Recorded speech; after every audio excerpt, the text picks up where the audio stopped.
Fams, welcome back to my channel where I talk about the hottest trends in Pokemon investing and pump things up and tell you guys to buy things but don't really buy anything myself.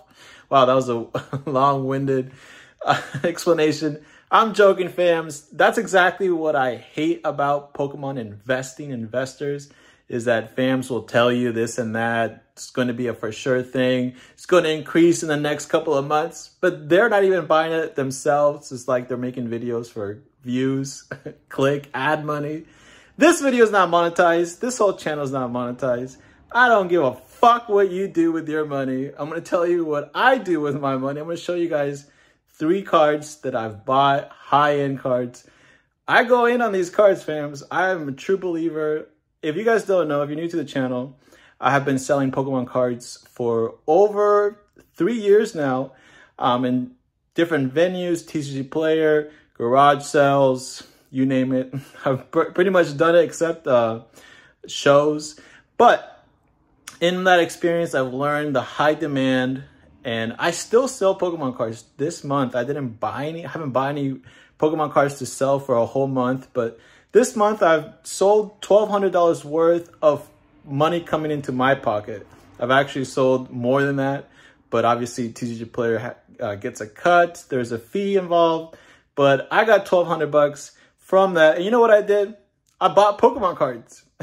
And after that, you know what I did? I bought more Pokemon cards from my own personal money as well. So there's one update. I have been selling, even though I haven't been buying.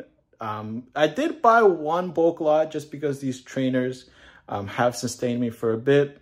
And I've been buying high-end cards, really high-end cards. I bought the highest slab that I have, and I have like a slab right now that's almost $1,000. So, which is the Latios, and I've been buying Sun and Moon Altards. So you guys probably have seen this coming. And another thing is that I have been keeping track of my collection, and I've graded, like I showed you guys. Couple of crazy stuff from the collection tracker is that vintage cards, some of those are moving. My Shadowless Charizards gained $34 each. I have 2 of them. Higher end cards, right? Over $1,000. But they gained $34 in the last couple of days. Some of my slabs, I've been seeing more movement in slabs in the Sun and Moon era that I keep track of in my collection than raw cards. Some of these slabs, like the Mewtwo Mew promo, right? That I picked up 4 of them. Each slab moved up $4. So these are just movements in the last couple of days. And it just reconfirms my decision on buying Pokemon cards. Obviously, with this amount of money, I already spent over $16,000 in these cards. If you guys are new, subscribe so you follow along with my journey. I show you guys everything that I buy. But anyways, I could have bought a car with that. Maybe not a new one, but pretty good car. But the difference, fams, and this, hopefully you understand this, is that cars depreciate in value. They will drop as soon as you take them out of the lot, right? It becomes from a new car to a used one. So that's the most significant drop that you can do to a car. Take it out of the parking lot, take it out of the lot. So cars depreciate in value. Pokemon cards should appreciate in value. And hopefully you're doing it for the long term, because then it's hard to lose. All right, fams, couple of things. Subscribe, press the like button. Remember, I don't make any money from these videos. I'm really just doing it to share my love and passion for the hobby, keep you guys informed. Now, if you do want to support the channel, head over to the Discord. We're growing a community. You can also buy and sell. I'm the creator of the Discord, so it does come back to me a bit. All right, let's take a look at these cards. All right, fams, another thing that I want to take a look at in this video after we take a look at these lots, which 2 of these should be slabs and 1 of them should be raw cards. But before we take a look at that, after we take a look at that, I'm going to go over population count on some of these cards, some of these slabs, because I think it's super fascinating. I am not in the camp that population count is everything. I'm in the camp of rarity is good, but also cards need to be in high demand. So I believe these cards are beautiful artworks. I believe they'll be in high demand. And I see that they have lower population counts than some of the modern hits from Sword and Shield, Scarlet and Violet, so we'll take a look at that. But I picked up 3 different lots. This one here that has raw cards should be some tag team cards that I picked up from a seller. Shout out to Big MC on Discord. Again, Discord is a place, Discord, the TCG market, is a place that I've created for you guys to be able to buy and sell from reputable sellers, trustworthy people. And I haven't been buying raw cards at all lately, just because I prefer the graded cards now, since I'm buying some of the higher end cards. I don't want to take the risk later on them coming back as 9s, things like that. So I'm going straight for the graded cards. But I picked these cards up just because I think they're cool. And these are the type of cards that I'm collecting right now. Tag Team, and obviously Blastoids is just Blastoids. I thought that was really cool, and it's super cheap. So some of these cards I will be getting as PSA 10s, like this one here, the Marshadow Machamp, this one here as well, and maybe this one. I'm mostly going after cards that from Sun and Moon that have the regular version and the alt art version, so that I can take a look at those, and a couple of the alt art copies. But these here, the packets that we're about to open up now, are slabs, and these should be a little bit higher end. And I'm pretty sure I picked these up from eBay, or at least one of them.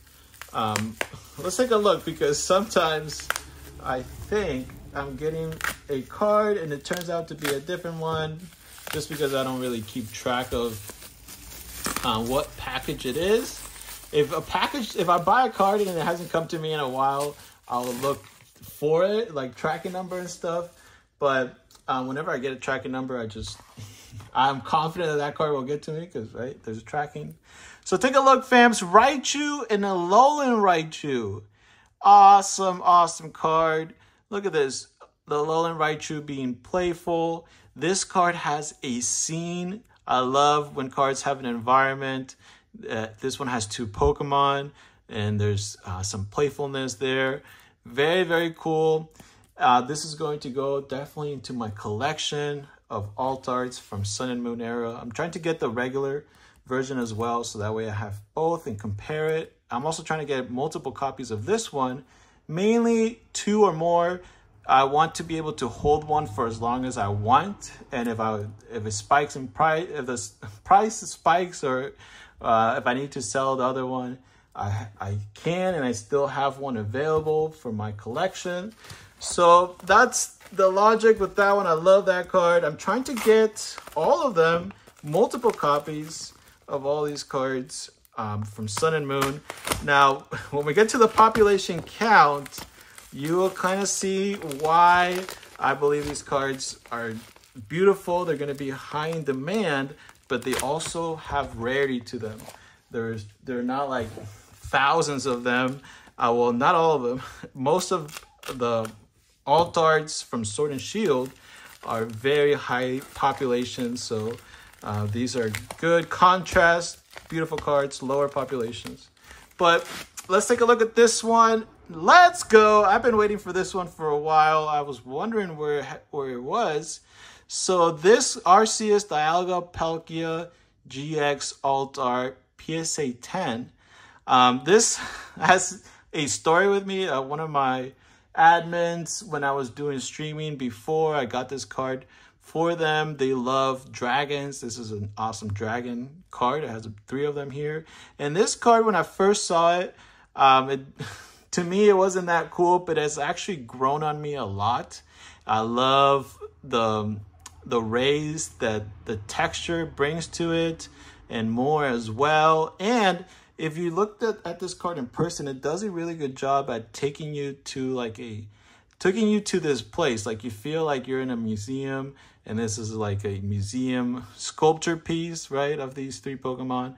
And you know, there's not that, I can't even think of another card that does this in a really big artwork piece like this. So I thought this was super, super cool. And obviously I'm trying to collect one of every Sun and Moon alt art. So I thought I should pick that up. Now I'm going to go over population counts of this era. This is why I'm strongly believe in these cards and I'm going all in. I'm actually going to be cornering the market and not one of these, but in an XY. And when I get those cards, I'll explain more of those, but kind of crazy.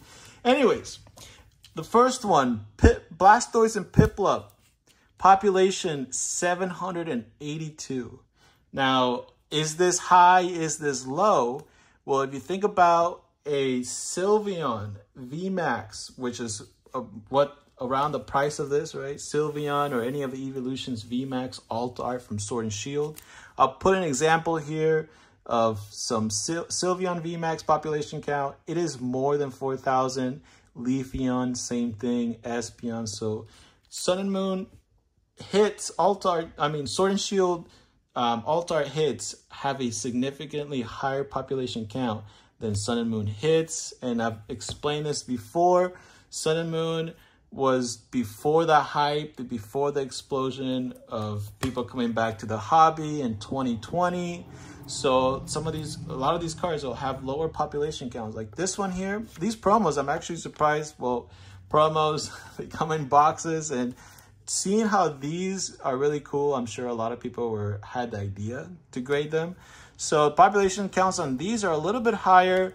The Celebi and Venusaur Black Star promo, population count at 1,126 is still not crazy like the Sword and Shield ones. This one here, the promo Umbreon and Darkrai, 728. So my logic is that I'm seeing the population count less than 1,000 when I'm seeing the newer cards have population counts of 4,000 or more. Like the Umbreon VMAX Alt Art has a population count of 11,000. Now, why does this matter? Well, if a lot of people want to then in the future collect this card, there's going to be a lot of them out there available because there's not that many graded. So the price has a chance of increasing if there are not a lot of them out there and people really want this card, right? Then the demand will exceed the supply. So that's kind of why I'm taking a look at population count with you guys, showing you guys what they are. So the Vileplume GX, population count, 326 fams. And these are cards that are not readily available. You can't go to Pokemon vending machine. You won't find these for cheap, readily available right now at your card store, right? This was from a different era, different generation. So I don't think these will increase too much.